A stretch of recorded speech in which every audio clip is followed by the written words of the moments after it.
인생에서 참 중요한 것들이 많이 있습니다. 그 중에서 뭐 한 가지를 말한다고 한다면 그릇이 중요하다, 뭐 이렇게 말할 수 있습니다. 무언가를 담는 그릇이 참 중요하다라는 것입니다. 왜냐하면 여러분 생각해 보세요. 아무리 좋은 것이라 해도 담을 수 있는 그릇이 없다면 그거 아무 의미 없더라라고 하는 것입니다. 아니면 그릇이 너무 작아가지고 다 담지 못해도 마찬가지죠. 별 의미가 없다라는 것입니다. 사람을 살린 생명수가 있다라고 해봅시다. 그런데 그를 담을 용기가 없습니다. 그 옮길 그 그릇이 없다라고 한다면 한 사람도 살릴 수 없다라고 하는 것이죠. 그래서 이 그릇이 되게 중요하더라라고 하는 거예요. 한 장수가 여행 중에 1.5m짜리 명품 창을 구했다라고 합니다. 세상에 하나밖에 없는 모든 방패도 다 뚫어버릴 명품 창이었다라고 하는 거예요. 근데 문제가 하나 있었다라고 합니다. 그게 뭐냐면 이 장수가 사는 성읍에는요, 한 가지 규칙이 있는데 그게 뭐냐, 1.2m 이상 되는 물건을 가지고는 성문을 출입할 수 없다라고 하는 게 이 성의 규칙이었다라고 하는 거예요. 그럼 1.5m 창이잖아요. 여러분 어떻게 할 거예요? 어떻게 가지고 들어오죠? 자르겠다 그러겠죠. 자르면 근데 가치가 떨어지니까 그렇게 할 수는 없고, 어떻게 하면 가지고 들어갈 수 있을까? 고민하다가 전혀 손상을 주지 않고 성 안으로 가지고 들어갈 수 있었다라고 하는 거예요. 방법이 뭐였냐? 근처에 목공소에 가가지고요, 나무 상자를 하나 만들어 달라 그랬대요. 가로 90cm, 세로 1.2m. 상상이 됩니까? 어떻게 했다는 거예요?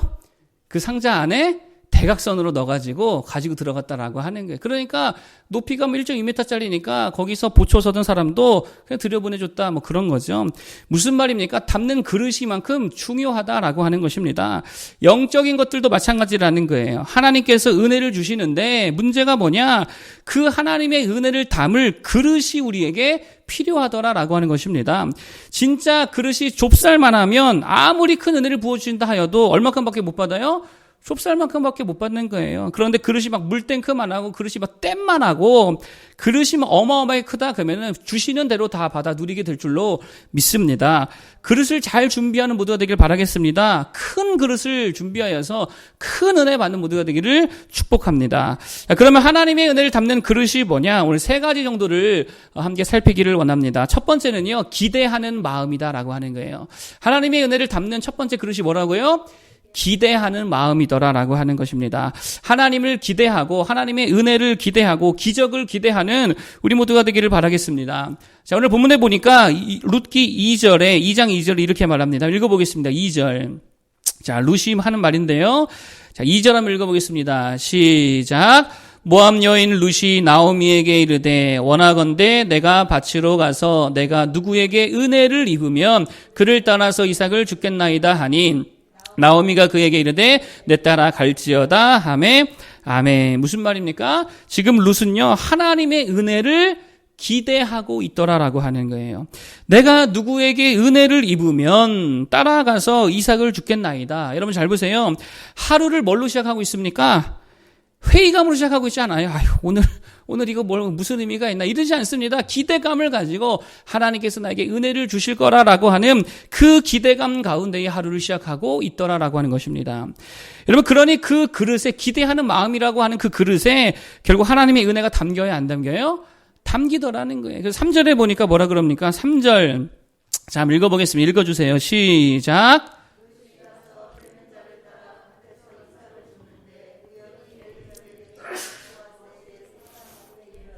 엘리멜렉의 친족 보아스에게 속한 밭에 언제 이르렀더라? 우연히 이르게 되었더라. 우연히, 이게 무슨 말입니까? 이게 진짜 우연이라는 말이에요. 하나님의 은혜가 임했다는 말이에요. 하나님의 은혜가 우연한 것처럼 보이는 그 상황 속에 임하게 되더라라고 하는 거예요. 하나님의 섭리를 말하는 거죠. 그래서 4절도 마찬가지입니다. 4절도 뭐라 그래요? 한번 읽어보겠습니다. 시작. 마침 보아스가 베들레헴에서부터 와서 베는 자들에게 이르되. 자, 여기까지 보겠습니다. 여러분 잘 보세요. 우연히 그 밭에 이르게 되었는데 하필 그 밭의 주인이 바쁜 일정 중에서도 그 밭에 마침 그날 왔다라고 하는 거예요. 그래서 룻과 보아스가 어떻게 되었습니까? 만나게 되어지고, 우리가 다 알고 있지만 후에 둘이 어떻게 되어집니까? 결혼하게 되더라라고 하는 거예요. 무슨 말입니까? 기대하며 나아갔더니 은혜를 만나게 되더라라고 하는 거예요. 우리들의 문제가 뭡니까? 인생을요 아무런 기대 없이 살아가고 있다라고 하는 거예요. 하나님께서 어떤 은혜를 쏟아부어 주실까? 하나님이 어떤 기적과 같은 은혜를 부어 주실까? 하나님께서 어떤 만남들을, 어떤 일들을, 어떤 아이디어를, 어떤 꿈과 목표와 미래를 주실까에 대한 기대가 전혀 없더라라고 하는 것입니다. 이게 가장 큰 문제죠. 그러니 기대가 없으니 어떻게 살아요? 맨날 똑같은 일만 하고 맨날 똑같은 일상을 살고 그러니 아무 능력도 아무 은혜도 아무 기적도 아무 감동도 없는 인생으로 살아가고 있더라라고 하는 거예요. 여러분 신앙이 뭡니까? 신앙은요 경전 자체를 믿는 게 아닙니다. 여러분 이슬람교의 신앙이 뭐죠? 이슬람교는요 경전 자체를 믿는 거예요. 경전 자체가 신이다 이렇게 믿는 거죠. 그래서 꾸란이라 그러잖아요. 꾸란 자체를 신이라 믿습니다. 그러나 기독교의 신앙은 좀 다르죠. 기독교는요 성경 말씀 자체를 믿는 게 아닙니다. 성경 말씀을 주신 하나님의 인격을 믿는 거예요. 하나님의 인격을 믿는 거예요. 그의 인격이 신실하는 걸 믿는 거죠. 그의 인격이 진실함을 믿는 거죠. 그렇기 때문에 그가 하신 모든 말씀과 주신 약속이 다 온전하다, 진실되다라고 믿는다라고 하는 거예요. 말씀 자체, 글자 자체, 책 자체를 믿는 게 아니다라고 하는 것입니다. 여러분, 그래서 기독교는 철저히 어디에 기반을 두고 있냐면 하나님과의 인격적 관계에 기반을 두고 있다라고 하는 거예요. 프란츠 알렉산더라고 하는 심리치료사가 이런 말을 했다라고 합니다. 어떤 형태의 심리치료든 간에 치료의 주된 수단은 바로 치료사의 인격이다. 다시요. 어떤 형태의 심리치료든 간에 치료의 주된 수단은 바로 치료사의 인격이다. 이건 무슨 말이에요? 치료사에게 기술이 있잖아요. 의학적 지식이 있잖아요. 그리고 다양한 의료 도구들이 있을 거 아닙니까? 그런데 가장 중요한 거 의사의 뭐라고요? 인격이라는 거예요. 무슨 말입니까? 의사의 의지가 중요하다는 거잖아요. 아무리 좋은 기술이 있으면 뭐해요? 아무리 타고난 의학 지식이 있으면 뭐합니까? 환자에 대한 미움이 있고 환자에 대한 환멸이 있다라고 한다면 아예 고쳐주고 싶지 않다. 그런 인격을 갖고 있다라고 한다면 어떻게 돼요? 그거 뭐 치료가 일어날 수가 없다라고 하는 것입니다. 아무 쓸모없는 거죠. 환자를 향한 사랑과 관심과 고쳐주겠다라고 하는 의지, 이런 인격이 사실은 치료의 주 수단이다라고 하는 것이에요. 그런 의미에서 신앙도 마찬가지라는 것입니다. 하나님께 아무리 능력이 많으면 뭐예요? 하나님께 지혜가 아무리 많으면 뭐합니까? 은혜와 사랑이 풍성하시면 뭐합니까? 하나님이 주고 싶지 않으면 그 아무것도 아니잖아요. 하나님은 법칙이 아닙니다. 내가 돈 넣고 버튼 누른다고 하나님의 은혜가 임하는 게 아니라는 거예요. 인격 대 인격의 만남이라는 거예요. 하나님의 마음을 움직여야 된다는 것입니다. 그게 뭐예요? 하나님께 대한 기대감을 갖는 거예요. 사람도 마찬가지잖아요. 기대감을 있을 때에 누군가 나에 대해 기대해 줄 때에 더 주고 싶은 마음이 들잖아요. 하나님도 마찬가지라는 거예요. 하나님께 대해 뭐를 가지라고요? 기대하는 마음을 가지라는 거예요. 그러면 하나님도 그 기대하는 심령에 놀라운 은혜와 능력을 부어 주시더라라고 하는 것입니다. 하나님을 기대하는 모두가 되기를 바라겠습니다. 기적을 기대하라 라고 하는 책의 저자 오랄 로버츠 목사님 이야기입니다. 이분이 후에는 이제 학교도 세우고 엄청난 부흥사로 활약하게 되어지는데 원래부터 그런 게 아니죠. 그는 유명한 운동선수였다라고 합니다. 거기에다가 전혀 신실하지 않았다라고 합니다. 좀 방탕했다라고 해요. 그런데 어느 날 운동장에 팍 쓰러지면서 한 병 진단을 받게 되어지는데 폐병사기라고 하는 진단을 받게 되어집니다. 더 이상 재기할 수 없고 죽을 날만 기다릴 수밖에 없는 그러한 신세가 되어버렸다라고 하는 거예요. 자, 그런데 어느 날 사실 이분의 아버지가 목사님이시고 어머니가 사모님이겠죠? 어머니가 교회 권사님들을 다 데리고 오셔가지고 함께 간절히 아들을 위해서 기도해 줬다라고 하는 거예요. 믿음의 기도는 병든 자를 구원한다라고 하는 이 말씀을 붙들고 권사님들과 함께 엄청나게 아들을 위해서 기도해 줬다라는 것입니다. 그런데 이때에 로버츠는요 비웃었대요. 그런다고 병이 고쳐지겠냐고, 기도한다고 낫겠냐고. 근데 어느 순간 죽기 전에 그럼 자기도 기도라도 한번 해봐야겠다는 생각이 들더래요. 그래서 그때부터 기도를 하기 시작했다라고 하는 것입니다. 그런데 하나님께서 말씀하시더라는 거예요. 어떤 말씀을 주시냐? 요한 3서 1장 2절을 읽어라. 그 음성을 주시더래요. 그 성경 내용이 뭐죠?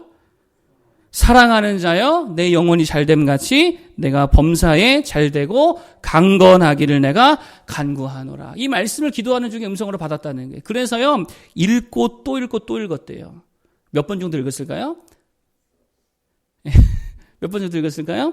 100번도 넘게 읽고 1000번도 넘게 읽고 3000번, 4000, 5000번 넘게 읽었대요. 이 한 구절을. 그러니까 5000번 정도 읽었으니 외워지는 건 당연하겠고 믿어지는 정도가 아니라 하나님께서 내 삶의 이 말씀대로 이루실 거에 대한 놀라운 확신과 함께 기대가 생기더라는 거예요. 결국 병고침을 받았겠죠. 받고 나서 이때부터 하나님께 대한 기대감을 가지고 신학교에 가서 공부하고 목사가 되어가지고요. 이분이 강력한 미국의 부흥운동을 이끌게 되어집니다. 가는 곳마다 이 기대감을 가지고 안수하면 안수하는 대로 병든 자가 낫고요. 놀라운 기적의 역사들이 그 시대에 일어났다는 거예요. 귀하게 쓰임받았다라고 하는 것입니다. 하나님을 기대하는 그릇을 키웠더니 하나님이 그 그릇에 은혜를 쏟아부어 주시더라라고 하는 거예요. 여러분 무조건입니다. 하나님을 기대하는 모두가 되기를 바라겠습니다. 이게 첫 번째 그릇이고 두 번째로 준비할 그릇이 뭐냐? 주변에 은혜를 베풀라는 거예요. 이것도 중요한 그릇이다라고 하는 게 주변에 은혜를 베풀어라. 여러분 이게 사실 이제 은혜 받을 그릇을 준비하는 모습이더라라고 하는 거예요. 자, 이제 루키 2장부터 드디어 누가 나오냐면 보아스가 등장하게 되어집니다.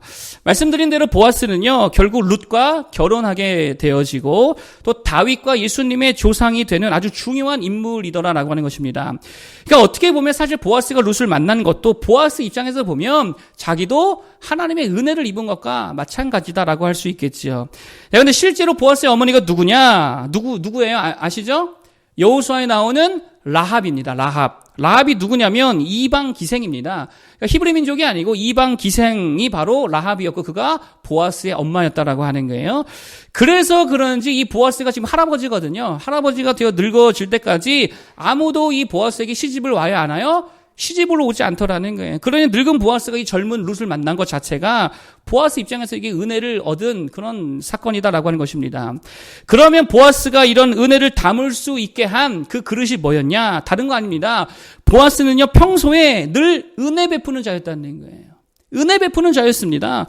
뭐 사랑을 베풀었다라고 볼 수도 있겠죠. 그래서 8절, 14절 한번 읽어보겠습니다. 8절, 14절. 자, 8절부터 시작.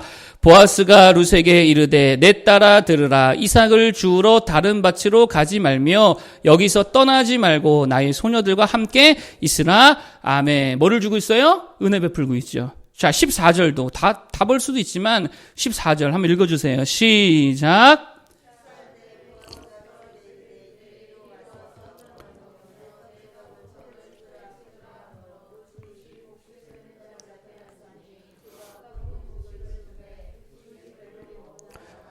아멘. 지금 보아스가 뭐 하고 있습니까? 은혜를 베풀고 있더라라고 하는 거예요. 여러분 은혜 베풀미 뭡니까? 쉽게 말하면 이런 거죠. 더 주는 거예요. 얹어주는 거예요. 어떻게 주라고요? 더 주고 얹어주라는 거예요. 이게 은혜 베푸는 것입니다. 여러분 잘 보세요. 지금 보아스가 룻에게 뭐 하고 있냐면 더 얹어주고 있더라라고 하는 거예요. 특히 16절 요거까지 한번 보겠습니다. 16절 시작. 또 그를 위하여 곡식 다발에서 조금씩 뽑아 버려서 그에게 줍게 하고 꾸짖지 말라 하니라. 아멘. 무슨 말이냐면 이런 겁니다. 원래 곡식을 베면 주변에 이렇게 좀 이삭들이 떨어지기 마련이잖아요. 그럼 이스라엘 법에 보면 그 떨어진 걸 줍지 말라 그랬어요. 왜 그러냐면 나그네들과 과부들과 뭐 거지들이 있으면은 그들도 그거라도 주워 먹고 살게끔 그거 놔두라라고 하나님께서 정하신 법입니다. 근데 지금 보아스는요 그 정도 수준에서 멈추는 것이 아니고 아예 온전한 곳에서 떼가지고 바닥에 막 버려두라라고 명하고 있다라고 하는 거예요. 무슨 말이죠? 더 주고 있다는 거예요. 얹어주고 있다는 게 은혜를 베풀고 있더라라고 하는 것입니다. 여러분 어떤 사람들이 이렇게 얹어주는 게 손해 아니냐 이렇게 생각합니다. 이거 절대 손해 아닙니다. 훨씬 더 큰 유익들이 있더라라고 하는 거예요. 어떤 유익이냐? 먼저는요 그 사람을 얻게 된다는 거예요. 보아스가 룻을 어떻게 하게 되어집니까? 얻잖아요. 사람을 얻는 게 얼마나 큰 유익입니까? 얹어주기의 대표적인 예를 든다면 뭐 칭찬이라고 볼 수 있겠죠? 칭찬을 얹어주는 거. 칭찬을 많이 할 때 그 사람을 얻게 되잖아요. 그러니까요, 칭찬을 아끼는 것만큼 바보스러운 모습은 없다라는 것입니다. 과거 러시아를 이제 황제가 통치하던 시절이 있었는데 그때 당시에 러시아의 상류층에는요 아주 중요한 음식 문화가 하나 있었다라고 합니다. 그게 뭐냐면 저녁 식사 후에 요리사를 이렇게 부른대요. 그런 다음에 모든 식사한 사람들에게 한마디씩 다 요리사를 칭찬하도록 했다라고 하는 거예요. 그러니까 모두가 맛이 없어도 이게 강제로라도 칭찬할 수밖에 없었다라고 하는 거예요. 그게 왜 중요합니까? 칭찬하면 다음에 더 맛있게 해주잖아요. 그렇죠? 그러니까 칭찬을 더하면 더 귀한 유익들을 얻게 되고 그 사람을 얻게 되더라라고 하는 게, 그러니까 더할 때에 주는 유익이 있더라라고 하는 거죠. 그러므로 집에서도 마찬가지죠. 밥 먹을 때 아내가 요리해주면 어떻게 해야 됩니까? 어떻게 해야 됩니까? 칭찬해야죠, 칭찬. 아무 말 없이 밥 먹으면 그거 바보들이죠. 어떻게 먹어야 된다고요? 칭찬하라고요, 칭찬. 아끼지 말고 칭찬하면서 먹을 수 있기를 바라겠습니다. 먹으면서, 이 정도는 나도 하겠는데? 이러면 어떻게 돼요? 그러면 밥 먹으면서 욕도 먹죠. 그렇게 된다는 거예요. 아내의 마음을 다 잃어버립니다. 칭찬을 부어줘야죠. 요리뿐만이 아니죠. 외모에 대한 칭찬도 아끼지 말아야 됩니다. 특히 누군가가 머리를 하고 왔다. 그거 무조건입니다. 뭐 해줘야 돼요? 칭찬해줘야죠. 머리 했다, 눈치가 딱 그렇다 그러면 무조건입니다. 잘 되었고 못 되었고를 떠나서 그때 객관적 평가가 필요 없습니다. 무조건 이렇게 말해야 돼요. 첫 번째, 잘 어울린다. 두 번째, 이쁘다. 세 번째, 젊어 보인다. 무조건이에요. 이렇게 그 공식이에요. 어떻게 하라고요? 첫 번째, 잘 어울립니다. 두 번째, 예쁘게 됐네요. 세 번째, 젊어 보이네요. 할머니 같이 보여도 무조건입니다. 10년은 젊어 보이네요. 이렇게 얘기할 때 그 사람을 얻게 되더라라고 하는 거예요. 남편들도 마찬가지죠. 남편에게 필요한 거 뭡니까? 무조건입니다. 아내의 칭찬입니다. 칭찬해주면 남편의 마음을 다 얻게 되더라라고 하는 거예요. 얹어주기, 은혜 베풀기에 또 하나의 예를 든다면 용서입니다. 용서는요, 그 자체가 은혜 베푸는 거잖아요. 그 자체가 얹어주는 거잖아요. 그래서 용서를 잘하는 사람은요, 늘 그 주변에 사람이 많을 수밖에 없다라고 하는 거예요. 그게 훨씬 더 유익한 삶이 된다라고 하는 거예요. 칭찬과 용서를 아끼지 말고 얹어줄 수 있는 무대 되기를 바라겠습니다.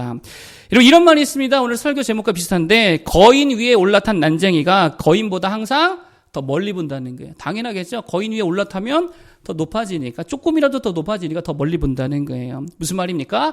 거인과 싸워 이기는 것만이 능사가 아니라 거인을 내 사람으로 취할 수 있다면 그게 더 귀한 은혜라는 거예요. 그 비결은요, 은혜 베풀라는 것입니다. 제가 주중에 있었던 일입니다. 새 예화 종합 대사전이라는 책을 구하고 있었습니다. 이렇게 절판이 돼가지고 없더라고요. 8권짜리인데 한 권에 600페이지 정도 되는 8권짜리의 예화 사전입니다. 그래서 구하고 있었는데 없어가지고 중고시장 쪽으로 알아보고 있었습니다. 근데 이게 올라와 있더라고요. 8권에 28,000원에 택배비 5,000원 해서 33,000원에 올라와 있더라고요. 그래서 제가 그분에게 문자를 보냈습니다. 이거 제가 그냥 5만 원에 사겠습니다. 가격을 어떻게 했어요? 얹어줬죠? 5만 원에 사겠습니다. 그래서 그분이 흔쾌히 바로 답장이 오더라고요. 계좌를 적어서 보내주시더라는 것입니다. 그래서 돈을 보내줬더니 어떤 난리가 났냐고, 사모님이 난리가 난 거예요. 아니, 왜 3만 원짜리를 5만 원이나 주고 사냐고, 당신 돈 많냐고, 왜 이렇게 이따위 짓을 하냐고. 이런 거 어떻게 생각하세요? 사모님 죄송합니다. 어쨌든 사모님이 난리가 난 거예요. 그래서 제가 그랬습니다. 이거 책이 너무 귀한 책이고, 그래서 이 정도 주기 전혀 아까운 게 아니라고. 아무래도 설득이 안 되죠. 근데 아니나 다를까 어제 택배로 이제 책이 왔는데요. 거기 봉투가 하나 같이 왔어요. 제가 지어낸 얘기가 아닙니다. 봉투가 같이 왔는데 열어봤더니 이분이 17,000원 거스름돈을 동봉해서 같이 보내면서 편지를 썼더라고요. 제가 그냥 그대로 읽어드릴게요. 이렇게 썼습니다. 안녕하세요. 이 책을 구입하시고 교회로 배송되어지는 것을 보니까 목사님이신 것 같습니다. 맞지요? 저는 성도 30명 출석하는 개척교회를 섬기고 있는 사람이며 직업으로 중고 도서를 판매하고 있습니다. 제가 처음 이 책을 판매하려고 중고 나라에 올렸을 때에는 권당 10,000원꼴로 올렸지 않나 생각됩니다. 그런데 잘 안 팔려서 자꾸 내리다 보니까 28,000원까지 내려져 있었습니다. 저한테 문자 주셨을 때는 5만 원보다 높게 올려져 있어서 그렇게 달라고 하는 줄 알고 무조건 알겠다고 답장을 드린 거였는데 송금 받고 보니까 살펴보니 아니더군요. 깎는 사람이 많은데 더 주시는 분도 있구나. 역시 목사님이신가 보다라고 제 맘대로 생각하고 돈을 워낙에 좋아하는 저인지라 매우 기분이 좋았습니다. 그러면서 구구절절 썼는데 본인이 당시에 되게 힘들었대요. 근데 이런 일을 겪으면서 참 많은 것을 하나님 앞에 생각하며 기도하게 되었고 그러다가 평안이 찾아왔다라는 것입니다. 그러면서 성령께서 정직한 자를 기뻐하신다고 말씀해 주셔가지고 거스름돈을 동봉해서 돌려드리면서 목사님, 정직한 목사님, 제 기도 제목이 이러이러한 게 있는데 꼭 기도해 주시면 감사하겠습니다. 라고 편지를 이렇게 정성스럽게 보냈더라고요. 그리고 문자로요, 이분이 뭐라 그러냐, 다른 책들을 막 보여주는 거예요. 그때부터 무슨 사전, 무슨 어떤 거 저쩐 거 막 보여주면서 필요하신 거 다 가져가라고. 보세요. 17,000원 얹어줬더니 엄청난 유익을 누리잖아요. 이 사람을 얻게 되더라라고 하는 것입니다. 여러분 진짜 얼마도 되지 않은 돈 17,000원 더 얹어드렸더니 한 사람의 마음이 감동되고 따뜻함과 위로를 받고 거기에다가 그 사람을 얻게 되더라는 거예요. 물론 나머지 책은 제가 다 읽고 그 굳이 필요 없는 책이라서 받지 않았지만 만약에 정말 제가 필요한 책이 있었다라고 한다면 얼마나 큰 은혜를 오히려 제가 잊게 될 수 있었냐라고 하는 것입니다. 여러분 그래서요 성경에 이런 말씀이 있습니다. 잠언에 보니까 다 아시는 말씀이에요. 가난한 자를 불쌍히 여기는 것은 여호와께 꾸이는 것이니 그 선행을 갚아 주시리라. 자, 은혜를 베풀면 누구에게 꺼주는 거라고요? 하나님께 꺼주는 거래요. 내가 누군가의 은혜를 베풀면 하나님께 꺼주는 거고 하나님이 갚아 주신다. 하나님께서 뭐 딱 원금만 갚으실까요? 몇 배의 뭐 이자에 복리 이자를 다 붙여가지고 엄청나게 갚아주시겠지요. 자꾸 은혜 베푸는 자들이 되기를 바라겠습니다. 칭찬도 좀 많이 하고요. 용서도 좀 많이 하고요. 뭐든지 좀 깎는 자가 아니고 더 얹어줄 수 있는 자들 되기를 바라겠습니다. 그러면은요. 그거를 통하여서 사람을 얻게 되어지고 그리고 결국에는 하나님도 얻게 될 줄로 믿습니다. 거인 위에 올라탄 난쟁이로 살 수 있게 되더라라고 하는 거예요. 이 원리를 잊지 말고 정말 은혜 베풀며 사는 모두가 되기를 바라겠습니다. 마지막 세 번째 은혜 받는 그릇이 뭐냐? 축복하기라는 거예요. 축복하기. 자, 이제는 나오미를 통해 볼 건데 나오미의 특징이 뭐냐면은요. 축복을 아끼지 않더라는 거예요. 이 할머니의 특징이 뭐냐? 축복을 아끼지 않더라. 자, 19절, 20절 보겠습니다. 2장 19절, 20절. 자, 한번 읽어주세요. 자, 한 목소리로 시작.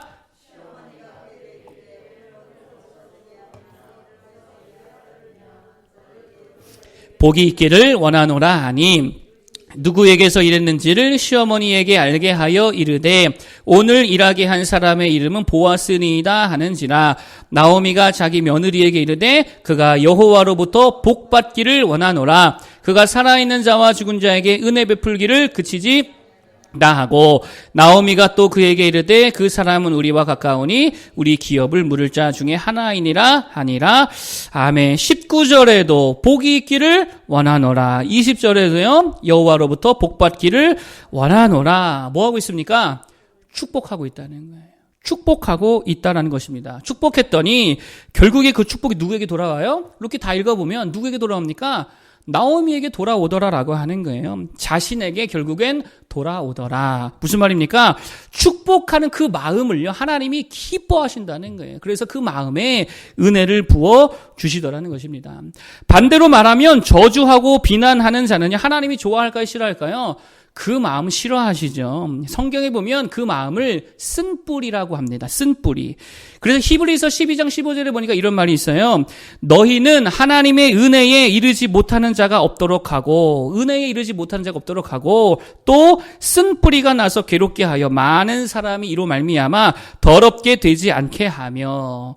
쓴뿌리 조심해라 이렇게 말하고 있죠. 쓴뿌리가 뭡니까? 결국 이겁니다. 저주하고 비난하고 정죄하는 거. 또 원망하는 거, 질투하는 거, 시기하고 미워하는 거 이게 다 뭐라고요? 이 쓴뿌리라는 거예요. 한마디로 말하면은요 축복하지 않는 마음입니다. 이게 쓴뿌리라는 거예요. 근데 방금 읽은 히브리서 12장 15절에 쓴뿌리가 나면 어떻게 된다 그래요? 하나님의 은혜에 이르지 못한대요. 하나님의 은혜에 이르지 못하는 게 어떤 마음이냐? 쓴뿌리로 가득한 마음들은 절대로 하나님의 은혜를 받아 누리지 못하더라. 대표적인 예를 성경에서 든다면 가룟 유다를 들 수 있겠죠. 은혜에 이르지 못한 대표적인 사람은 가룟 유다잖아요. 근데 가룟 유다를 보면은 뭐가 없습니까? 그 마음에 이게 없어요. 축복하고자 하는 마음이 없어요. 여러분 생각해 보세요. 한 여인이 어려운 가운데 300데나리온의 향유 3천만 원짜리 어치를 예수님의 발에 들이부었습니다. 예수님의 장례를 위한 향품으로 내어드렸습니다. 그러면 아무리 좀 안 입고 와 보인다 하더라도 합리적으로 좀 이게 좀 말이 안 된다 하더라도 일단 어떻게 해줘야 돼요? 축복해 줘야 될 거 아니에요. 그만큼의 헌신을 했는데요. 기도해 줘야 될 거 아닙니까? 그런데 가룟 유다는 뭐 했어요? 그 와중에 비난했다는 거예요. 야, 그 돈이면은 가난한 사람 몇 명을 구제할 수 있는데 그 돈을 걷다가 쏟아붓냐? 이게 뭐예요? 축복하기를 아예 그 마음 자체가 싫어하고 있더라라고 하는 것입니다. 쓴뿌리로 가득해서 아무도 축복할 수 있는 마음이 안 되더라는 거예요. 어떻게 됐습니까? 망했잖아요.